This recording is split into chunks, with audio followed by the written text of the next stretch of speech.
Hi everybody, I'm Brittany Lewis, a breaking news reporter here at Forbes. Right now I'm with Kathleen from Des Moines. We were just at the Fireside Chat with Vivek Ramaswamy. She is a Vivek Ramaswamy supporter. Let's off by you answering why. Oh, I started watching Vivek back in February. I was at one of his first campaign visits back in February or March, I think it was. And I was so taken back that his ability to articulate a America First conservative message thoroughly, with conviction, with heart, without apology. You could kind of tell he wasn't just making it up. He was doing it with passion, and it just encouraged me to go, I gotta see him again. And then, it's been at least 6 times since I've seen him in person. And now I'm actually I've signed up to be one of his speakers for the caucuses, which are gonna be coming up in January, that's what we're doing now. We're trying to fill out the caucus, because plain and simple, the candidates need to have people in the caucuses actually supporting them. So I've listened to all of them many times, and Vivek is able to communicate the America First agenda perfectly. This was the biggest crowd I've seen. I've been to a few of the Fireside Chats before, and it was also the most passionate crowd. The biggest round of applause is, why do you think he's resonating so well with voters? He's third in the national polls in some of them, and he's a political outsider. Yeah. I'll tell you exactly why. It's exactly why he said, because he is willing to say these things unapologetically. God is real. He went through the whole list of the 10 truths, and you can look it up on his website. Those 10 truths, they're put out. He talks about them. He says them. A lot of those things would have gotten you canceled on social media just a year ago. He is saying it, and those are America First core beliefs of all Americans, whether you're Christian, whether you're Hindu, whether you're atheist, whatever. We're American citizens, and those are all truths that I want my president to hold and push us forward into America. When you're thinking about voting, what's the #1 kitchen table issue that you care about as a voter? Okay. Well, it's surprisingly, I didn't realize it was so important, but it's become important now that I've been looking at what's going on behind the scenes.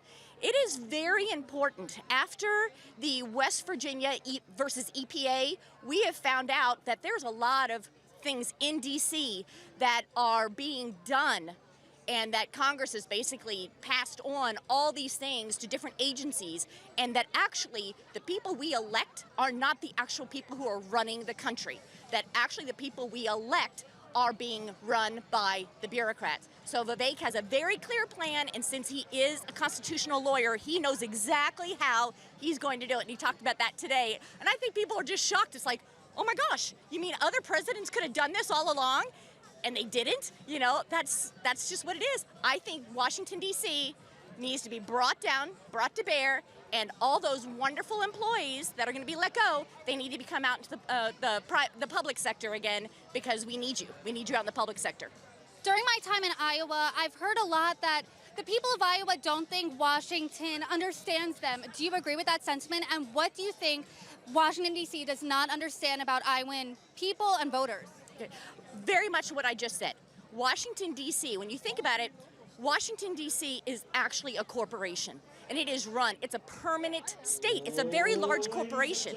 And the people who stay there decade after decade after decade are really the ones who actually are powerful. And Vivek, what he has said, that if the president can't work for more than 8 years, those people should not be able to work for more than 8 years. We need to cycle it out. We need to bring people from all around the country. It's never meant to be, D.C. was never meant to be a permanent state. It was always meant to be, when it first started in 1776, to be a place where the citizen came through and did their time and then went back. It's time to go back to that 1776 model of, you need to go back, and we need to bring down D.C. And the reason why they don't understand us is because it's been calcified. I mean, you go to college knowing you're going to be a bureaucrat in D.C., and then when you leave there, you're going to go a part of another, media or whatever. It's like a big cycle, and it's been going on for decades upon decades upon decades.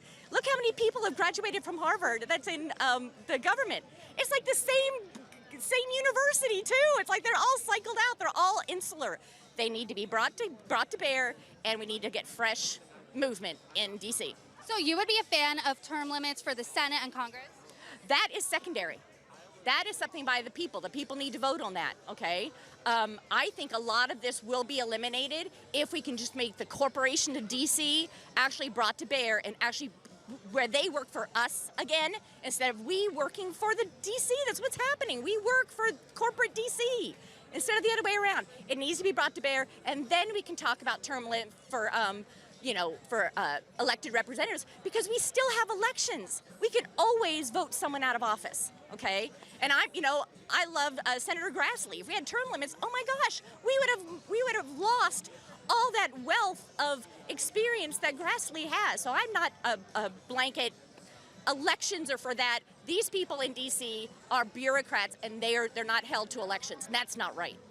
I know we have a long way to go in this election season, but let's say Vivek becomes the nominee. Yeah.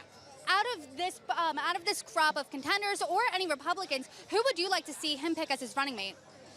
Well, he actually talked about that on Timcast. He actually did a podcast on Timcast. It was really great. He actually went through what he thought about the VP. That was the question. And an interesting thing about this, you can figure this out once you listen to Vivek long enough. The first office that he would actually fill is the Office of Personnel Management, as well as the Office of Budget. He said those two positions are actually more important. Those ones have to be filled first. They need to be bulldogs, because he's going to basically shut down what I told you what I want to do. And that's the two roles for that.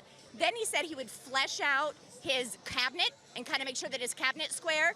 And then whoever his VP is, he has three conditions for his VP. The VP is either going to be someone who is like a spiritual leader for him that's going to be able to be inspired him, or he's going to be another bulldog, depending upon what he needs, or he's going to be, I can't remember what the third condition is. You'll have to look it up. It's on Timcast. But anyhow, what that means to me is he's not looking for someone that's going to fill a hole in his campaign that comes from a certain state that is just basically a figurehead, a VP figurehead. His VP person will be his right-hand man or woman, and they will have a role and a purpose, and they will be used very much to dismantle this bureaucratic state that we need to do. So his VP person will be someone very, very significant.